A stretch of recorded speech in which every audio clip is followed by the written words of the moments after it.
So there are a few things that it is our desire to help you reconfirm within yourself today. First, it would be nice if you could accept the existence of this vortex of creation. And it would be even nicer if you could see it as we see it, as your present tense of creation. So that when your friend says to you, I don't see any improvement in your life, you can stand firmly inside your vortex of creation and say, that's because it's not visible to those who are outside the vortex. And they will say, have you seen a doctor lately? And you will say there are no doctors in the vortex of creation.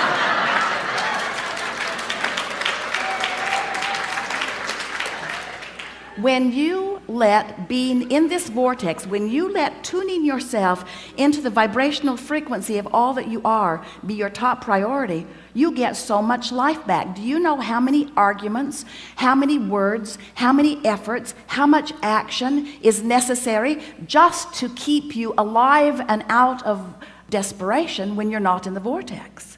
In other words, it's a big effort to live this life when you're counting on your words and your action and your effort to make it happen. It's interesting, you could just have a conversation with one very well-meaning mother about her child that she adores more than life itself, and listen to all of the gyrations that she is going through in order to sort of kind of understand what's going on with her little boy and put it in the proper perspective, when really all she needs to do is step away from whatever's bothering him and away from whatever's bothering her and focus upon something that gives her access to the vortex, and from inside the vortex everything's clear. You cannot lead from behind. And if you are not in the vortex, then you have nothing to give anyone. Sometimes people say, Abraham, it seems like you teach selfishness. And we say, we really, really, really, really do. Because selfishness, let's define it. Selfishness means vibrational alignment with self. And in order to understand that, you got to know who self really is. Self is source. Self is pure positive energy. Self is worthy.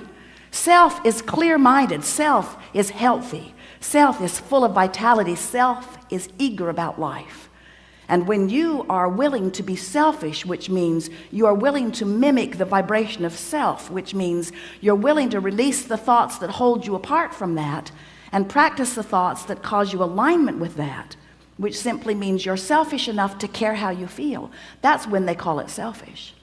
People say, oh, you're so selfish, you're pleasing you. And what they mean is, you should please me? You're selfish because you please you, and I'm not selfish because I think you should please me instead of you? There's some screwy reasoning going on. And every time it matters to you to please them instead of you, oh, it's such short-term gain, such short-term gain. Because when you care about how someone else feels or how they are responding to you, so you behave in order to affect their response to you, you do them a very big disservice, because you teach them that through action and demand or cajole or control or power, that they can wrestle their life to the ground. And there's hardly going to be anybody as cooperative as you. Think about it. Have you ever had someone who was so cooperative they'd just do anything for you, and then they were the only one who would behave that way? So you just had that one friend? Often it was your mother. You weren't really ready for the world, were you? But when you show yourself that you have the power to come into alignment, not just with who you were before you were born, but with all that you've become ever since, not just with you and all you've become, but with source itself. When you show yourself that by being selfish, which means by reaching for the best feeling thought you can find on whatever subject is active, when you care about being in the vortex, you care about being in concert with the energy that creates worlds. And one who's in the vortex, one who's in alignment with that energy, is more powerful than millions who are not. It's such an interesting thing to watch what goes on in your planet, because you are so good at step one. Most of you have made such a career out of step one. You sift through the data, and you know what you don't want, and you know what you do want, and you know what you don't want, and you know what you do want, and you know what you don't want, and you know what you do want, and you know what you don't want, and you know what you do want, and you know what you don't want, and you know what you do want. And sources over here, knowing what you want, being what you want, sending out a signal of what you want. Law of attraction's over here, gathering what you want, gathering what you want, gathering what you want, gathering what you want. You're over here.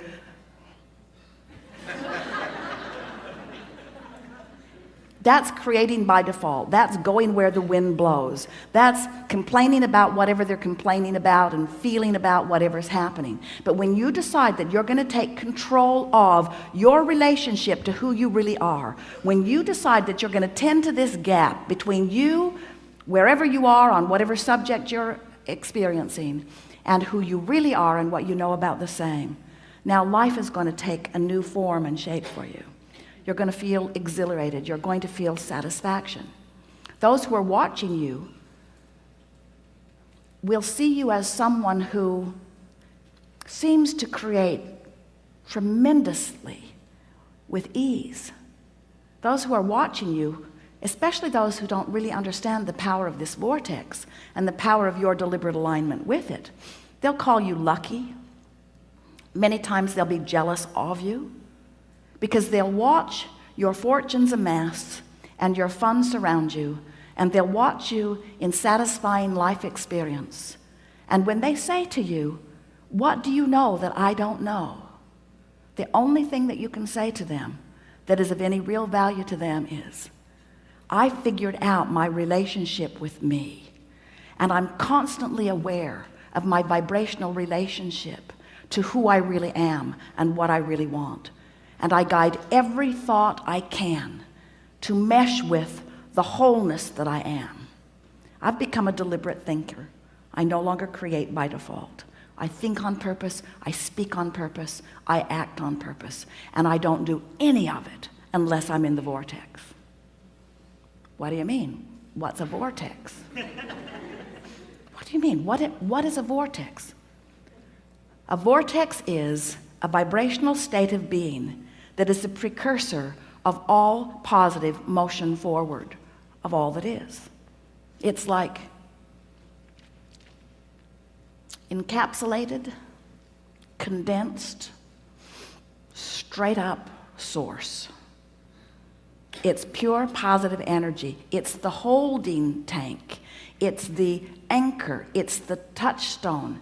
It's the place where all dreams and wishes and hopes are held until we find vibrational alignment with them. It's the eternal pool of well-being to which each of us have added mightily along the path of our physical experience. So this vortex, it is a reality even though you can't see it, but you can feel it. You know how your dog hears things you can't hear and smells things you don't want to smell? Because your dog has more acute sensitivity to sound than you do. Sound is just vibration, and hearing is just translating it. Smelling is just translating vibration. This vortex is something that while you can't see it, and while you may not be able to hear it, when you get in the vicinity of it, you can feel the deliciousness of it. And when you are far from it, you can feel the discord of not being close to it. Do you know that everything you feel all day, every day, is nothing more than feedback about your proximity to your vortex? So when you feel really ornery, you're vibrationally speaking not near your vortex. When you feel hopeful, you're right on the brink of it. In fact, this door to the vortex, this imaginary door in Abraham's fairy tale of the vortex, this vibrational entry point is somewhere between hope and belief.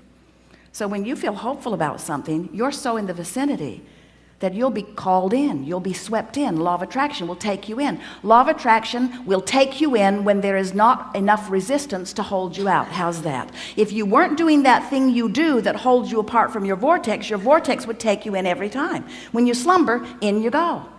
But you wake up right where you were when you went in. If you go to sleep in the vortex, you wake up in the vortex. If you go to sleep not in the vortex, you wake up not in the vortex. Have you ever had an experience where you're ornery when you go to sleep? You sleep all night, you sleep pretty good, you wake up, still ornery.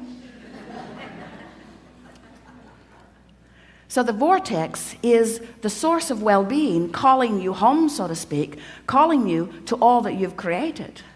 And when you are not clinging with resistance to some thought that keeps you from it, it takes you right in.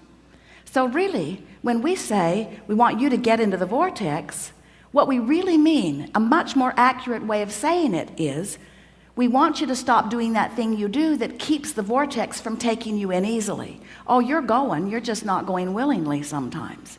In other words, when you croak, in you go.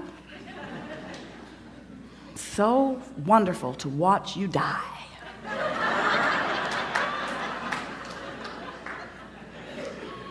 Moving immediately into all that you have become, all that you've asked for. But we don't think you should have to croak in order to be in the vortex. We don't think you should have to croak in order to be what life has caused you to be.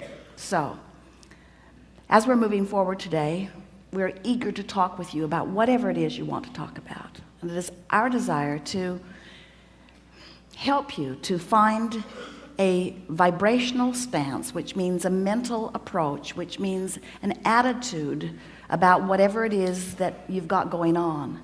We want to help you soften your resistance, because when you soften resistance, the vortex takes you in. And that really is where you belong. You belong inside that vortex where rendezvous with exhilarating things can happen all day, every day. Do you know that if this time-space reality has the wherewithal to stimulate a desire, so that the desire is in present tense already gathered in this vortex of creation, that this time-space reality has the wherewithal to give it to you now. And the only reason there is a gap between you putting it in the vortex and it showing up where you and others can see it and smell it and hear it and taste it and touch it is because you've got more resistance about the subject going on than you do belief or expectation about the subject. That's all. You just got to move yourself into more expectation.